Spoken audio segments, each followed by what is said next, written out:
तर नमस्कार, जय महाराष्ट्र मित्रांनो. जसे की आपण सर्वांना माहित आहे, गेल्या काही दिवसांपासून आपल्या महाराष्ट्रामध्ये हिंदी मराठी वाद हा खूप मोठ्या प्रमाणावर पेटलेला आहे. राज ठाकरेंचे मनसैनिक खूप सारे बँकेमध्ये जाऊन मराठी भाषा बोलली जात आहे की नाही हे तपासत आहेत. आता हल्लीमध्येच एक SBI बँकेचा व्हिडिओ व्हायरल झाला आहे, ज्यामध्ये तेथील अधिकाऱ्यांना राजसाहेबांचे मनसैनिक हे धमकी देत आहेत मराठी भाषा बोलण्यासाठी. जो व्हिडिओ तुम्ही स्क्रीनवर बघू शकता.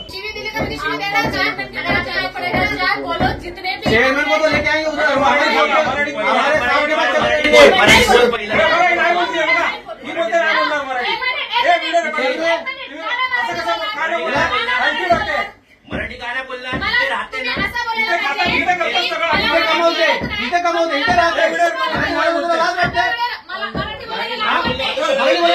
तुला इथे कमवायचं, इथे खायचं, कशाला जावा ना तिकडे तुमच्या राज्यामध्ये. कशाला इकडे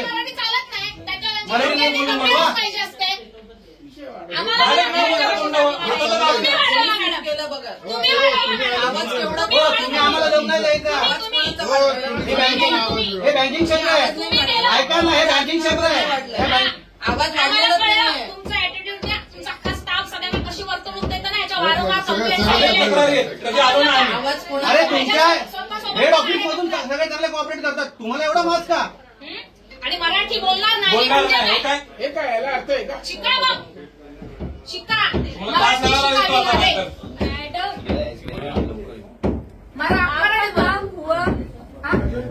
नाही दादा, आता करायचं आम्हाला काम. आता आम्हाला काम सुरू झालं. तुम्हाला दररोज मराठी शिकवायला येणार आम्ही. मराठीचा अपमान करतात डायरेक्ट. नाही बोलणार मराठी, नाही बोलायचं मराठी. क्लास लावा आता मराठीचा. अरे यहाँ पे आके हल्ला कर रहे हैं. हल्ला अरे काय फरक पडत नाही, त्याला बोला की त्याला बोलवा. हल्ला केला नाही अजून, बाकी आहे.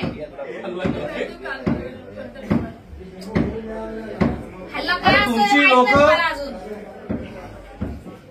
तर जसे की तुम्ही हा व्हिडिओ बघितला असेल, ज्यामध्ये ही मनसैनिक ताई कशा प्रकारे SBIच्या अधिकाऱ्यांना मराठी बोलण्यासाठी भांडत आहे. या ताईंना माझी एकच विनंती आहे की ताई, गेले कित्येक वर्षांपासून महाराष्ट्रामध्ये बलात्कारांची संख्या इतक्या मोठ्या प्रमाणावर वाढली आहे की त्याचा विचार करणे खूप कठीण झाले आहे. आणि सर्वात महत्वाची गोष्ट म्हणजे ते बलात्कारी रस्त्यावरती खुल्याने फिरत आहेत, ज्याने महिलांचे रस्त्यावरती सुरक्षिततेने चालणे हे खूप कठीण झाले आहे. म्हणून तुम्हाला माझी एकच विनंती आहे की जशा प्रकारे तुम्ही SBIच्या अधिकाऱ्यांशी मराठी भाषा बोलण्यासाठी भांडत आहेत, तसेच मी तुम्हाला हात जोडून एक विनंती करतो की तुम्ही महाराष्ट्रामध्ये जेवढे बी त्या गोरगरीब ताई आहेत ज्यांच्यावरती रेप झाला आहे आणि त्यांचे आरोपी हे रस्त्यावरती खुल्याने फिरत आहेत, तुम्ही त्या आरोपींसाठी फाशीची शिक्षा व्हावी म्हणून तुम्ही आंदोलन करा. त्या आंदोलनामध्ये तुम्हाला खरंच खूप सारा प्रतिसाद मिळेल आणि तुम्हाला खूप साऱ्या गोरगरीब ताईंचा आशीर्वादही मिळेल. यावरून मला असे म्हणायचे नाही की माझा मराठी भाषेला विरोध आहे किंवा मी तो करणार आहे.